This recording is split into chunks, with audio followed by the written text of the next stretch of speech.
Sabay na, malaking disbaran to. Kakapasok lang, breaking news, Luistro delikado. Dito.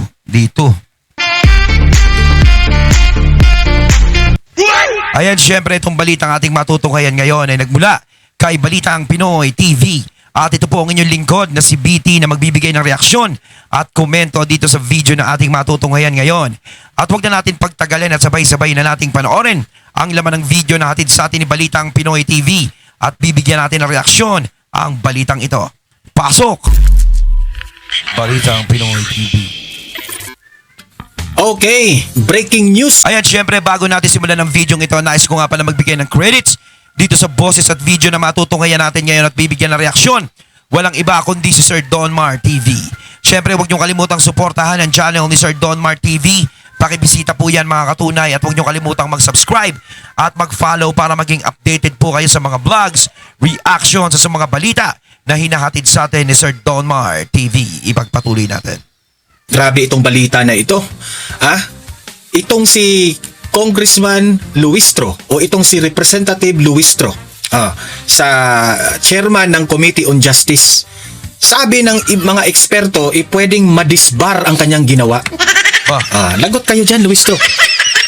Pwede siyang madisbar dito sa ginagawa niya sa yung pagdinig ng impeachment complaint laban kay BP Sara. Kasi po, nakikita natin si Luistro ngayon, no? Parang sisiga-siga siya ngayon sa kamera. lawyer na lawyer ka, pero parang binabaliwala mo na yung batas natin sa Pilipinas. Kasi po, dito kasi siya yung pinakadahilan na parang nasira na ang Committee on Justice. O pangkalahatan na, yung Kamara, nasira na dahil kay Congressman Luistro. Okay? Kasi parang nakalimutan niya na lawyer siya. Nakalimutan niya. Sa bagay, I cannot blame her na makakalimutan niya na lawyer siya kasi pati nga yung utang niya kay BP Sara nakalimutan niya. Ito sa totoo lang talaga yan tungkol sa utang na yan, no? Hindi ako ganyan-ganyan na ginagawa ni Luistro. Kung ako may utang sa isang tao, tapos ginaganyan ko pa. Okay lang sana ko siguro ang utang niya ay 1,000 lang, okay lang. Pero yung narinig nga natin is napakalaking halaga yung pagkakautang niya kila BP Sara, doon sa asawa ni BP Sara. Medyo parang wala akong kay para gumanyan-ganyan na mag-aasta. Di ba parang ako na lang mismo ang mahihiya sa sarili ko eh. So sa ginagawa niyang yan parang nakakahiya. No, nakakahiya. Ikaw ginaganyan mo si BP Sara pero yung utang mo kay BP Sara hindi mo binabayaran. Bakit gusto mo bang ma-impeach si BP Sara para yung utang mo makalimutan na? Baka mas lalo kang singilin kasi syempre, di ba? Si Luistro pala, no? Pag may utang, no? Ganyan. And sorry, ma'am, no? Hindi naman sa amin lang gagaling to. Matagal na namang nababalita ito. Yung tungkol sa iyong pagkakautang. Di ba? Sinasabi lang natin dito is meron pa ba tayong mukhang maihaharap na ganyan na ikaw na ngang may atraso, ikaw pa ang matapang. Kaya nga totoo yung may kasabihan, no? Kung sino pa yung may utang, siya pa yung matapang. Ito yung sinasabi ko talaga na kawawa yung bansang Pilipinas kung meron po tayong mga government officials na mga ganito. Okay? Dahil kay Luistro nasira pati tuloy ang House of Representatives. At ano ang reaksyon ng taong bayan dito? Di syempre, nakakahiya. Grabe, kung titingnan mo sa social media, mapapansin mo lahat doon. Wala talaga, it's already political circus. Para bang sabi ng taong bayan na tayo lang naman ang pinagloloko dito. Pero don't worry, kasi pagdating ng panahon na babaliktad na, may panahon yan na si BP Sara na ang magiging presidente ng Pilipinas. Ewan ko lang kung saan pupulutin itong si Luistro. At heto pa, may grabe itong kumakalat na balita na ito. Kasi alam niyo naman ang kapatid ni VP Sara na itong si Congressman Paulo Pulong Duterte, maraming kaibigan yan dyan sa House of Representatives. Di syempre, alam ni Congressman Paulo Pulong Duterte kung ano yung mga kalokohang umuugong dyan. At isa dyan, sa kalokohan na yan, bayad ang votes. Kasi may plenary na, di ba? Magboboto na sila kung papayag sila na i-impeach si BP Sara o papayag sila na hindi ituloy ang impeachment trial. Dalawa ang kanilang pagbobotohan. Yung mga balimbing mag-a-abstain yan. Ngayon, usap-usapan dyan na kapag hindi ka boboto or if you will vote no to VP Sara as ituloy ba ang impeachment complaint, wala kang budget sa iyong distrito. Yun lang. O kung meron ng budget ang distrito mo, pero maliit lang. Kumbaga kasi parang ang impeachment kay BP Sara, yung pagboto niya sa impeachment niya, parang blackmail. Di ba? Siyempre, alam naman natin na kapag ikaw wala kang budget masyado sa distrito mo, is wala ka naman masyadong magagawa. Di ba? Minsan hindi ka naman magiging makakapitas ng konti. Pero, depende na lang yan sa prinsipyo mo eh. Diyan magkakatalo eh. Kung pera o prinsipyo.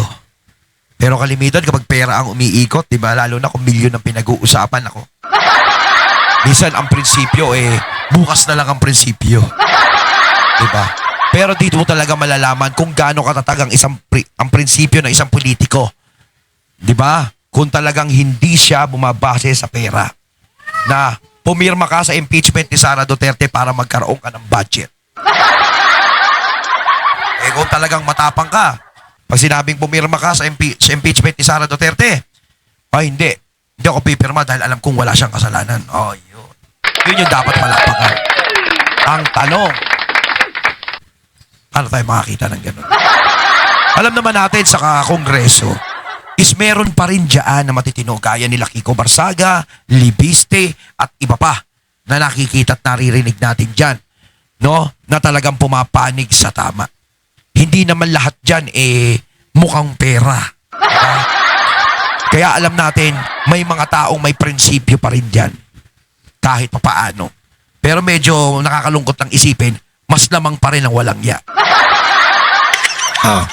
Pero kung you will vote to support the Committee on Justice ni Congressman Luistro, malaki raw ang kikitain ng distrito mo. Ganyan na po.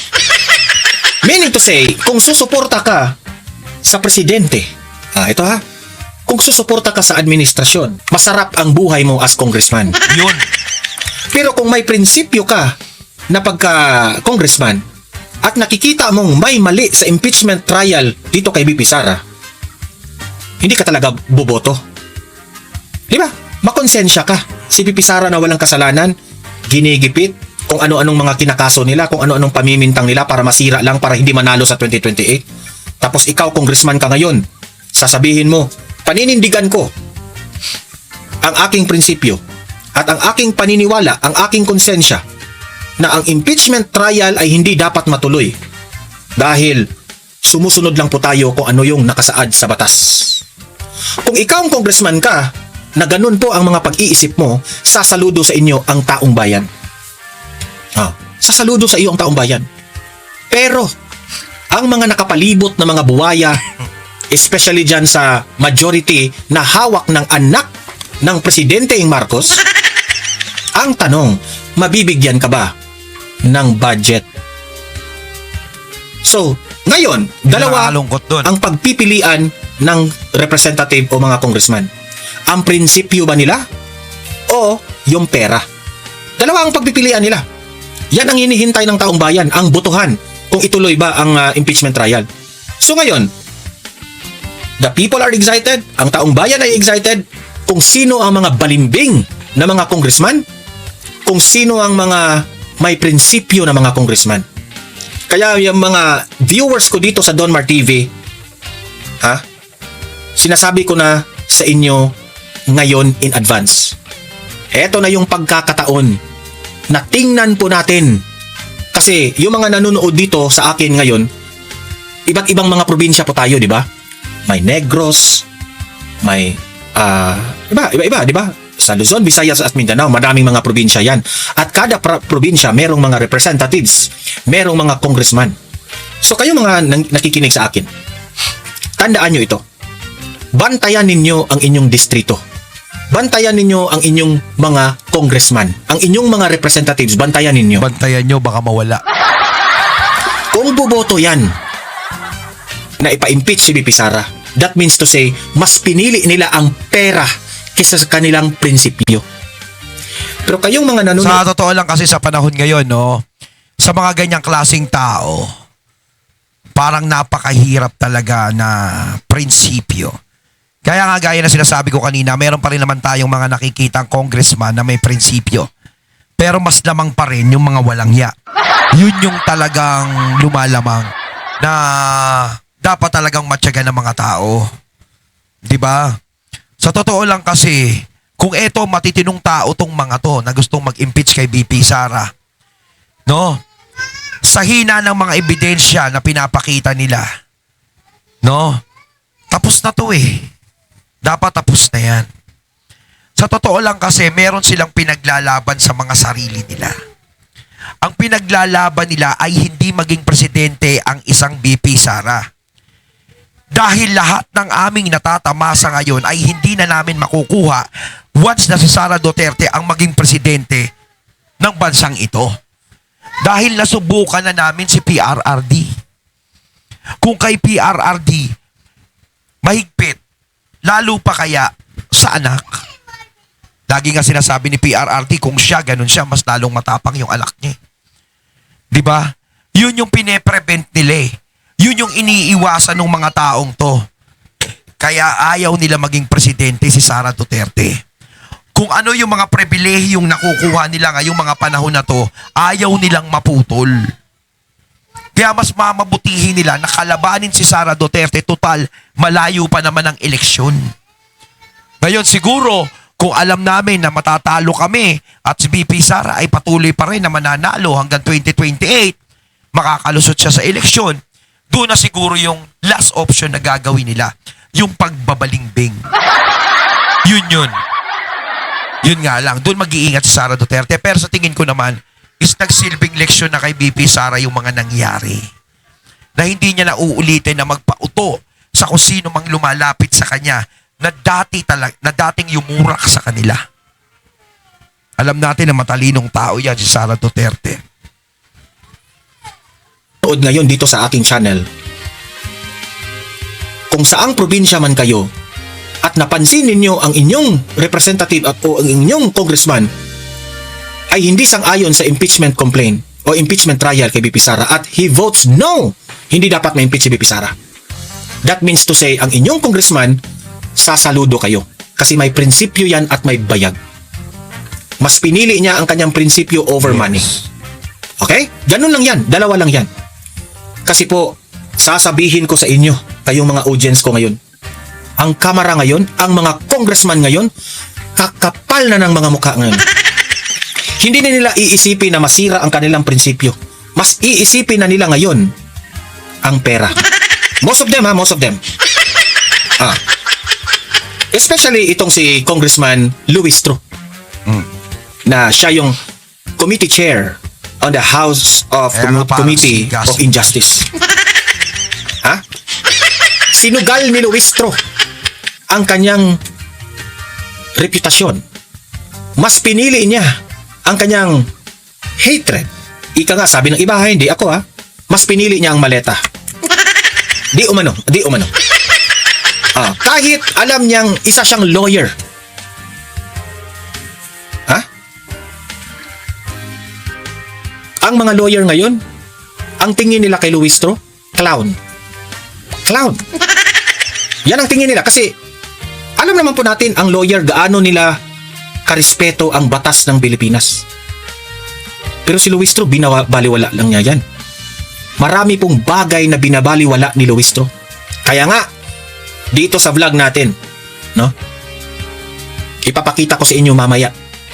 May isa pong expert na nagsasabi na itong si Congressman Luis Tro pwedeng ulanin ng disbarment complaint. Nako. Sa asal nito sa impeachment. O sayang Ulanin naman siya ng ano? Sayang naman yung pagiging abogado mo kung madidisbar ka lang ng ganun-ganun lang.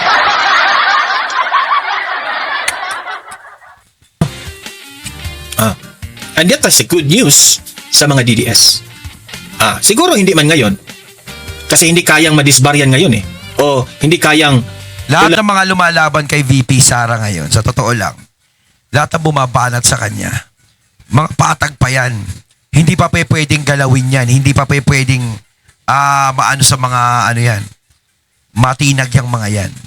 Kasi nga alam naman natin is meron pa silang pader na sinasandalan ngayon. At alam naman natin ang roleta ng kapalaran umiikot sa kanila. Maaaring mangyari lang yung mga bagay na yan kung sakasakaling naghihingalo na, kumbaga magpapalit na ng administrasyon. Kaya nga yun yung kinatatakot nila eh. Na sana nga wag na magpalit ng administrasyon para nananatili sila sa ganyang level. 'Di ba? Pero once na magpalit ng administrasyon at matalo kung sino man yung taong sinasandala nila, doon na magsisimula yung dilubyo ng mga yan. Doon na yung takot niyan, lahat yan. No, kasi sa tingin ko hindi na magiging ganyan katapang yang mga yan. Talagang matatag ka na lang kung ikaw talaga iba na yung pamunuan nun, is matapang ka pa rin. O iba yon, ibang prinsipyo yun, talagang pinaninindigan mo. Pero sa tingin ko, bihira yung gagawa ng ganun. Konti, kung may gagawa nun, bilang na bilang mo sa daliri mo. Pero mas makikita mo yung mga taong babaliktad, yung babalimbing. Yun. Lanin ng disbarment complaint yan ngayon.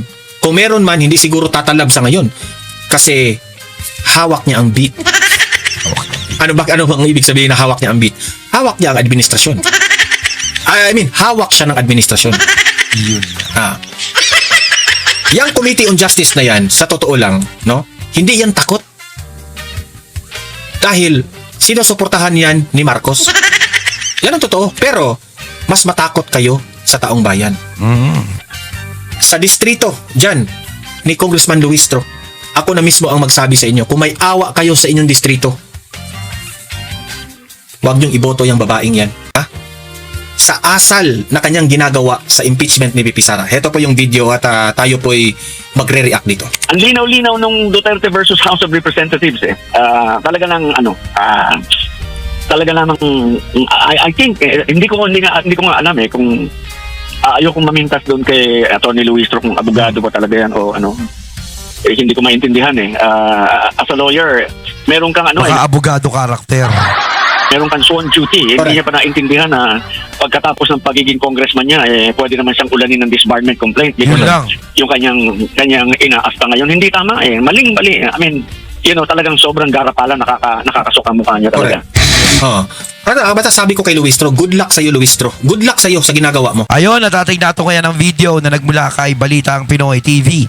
At syempre nato ngayon natin ang boses at video na yun na binigyan natin ng reaksyon na nagmula kay Sir Don Mar TV. Kayo mga katunay, anong masasabi nyo tungkol dito? Comment lang po kayo sa comment box. So once again, I'm BT and I'm out. Peace.